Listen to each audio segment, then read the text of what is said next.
آپ دیکھ رہے ہیں سٹی انڈیا نیوز چینل، حق کی آواز۔ السلام علیکم ناظرین، سٹی انڈیا نیوز میں آپ کا استقبال ہے۔ میں ہوں نوشین۔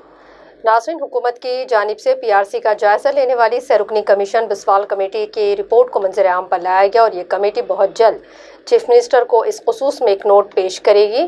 اس رپورٹ میں 7.5% فٹمنٹ دینے کی سفارش کی گئی ہے۔ کم از کم حد تنخواہ 19,000 روپے اور زیادہ سے زیادہ حد تنخواہ 1,62,000 دینے کی بھی سفارش کی گئی ہے اور وظیفہ حسن پر سبکدوشی کی عمر کو 60 سال کرنے کی بھی اس کمیٹی نے سفارش کی اور صحت کے متعلق بھی ایک سفارش اس میں دی گئی ہے، جس میں اس بیسک تنخواہوں میں 1% رقم کٹ کرتے ہوئے ملازمین ہیلتھ اسکیم میں جمع کیے جائیں گے۔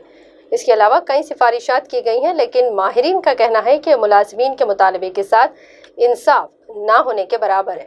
اب حکومت 13 ملازمین تنظیموں کے ساتھ ان سفارشات کو لے کر بات کرے گی اور تب کہیں جا کر کوئی قطعی فیصلے کی توقع کر سکتے ہیں۔ حکومت بہت جلد ایک نوٹیفیکیشن جاری کرے گی، جس میں ملازمین تنظیموں اور چیف سیکرٹری کے درمیان بات چیت کا شیڈول بھی جاری کیا جائے گا۔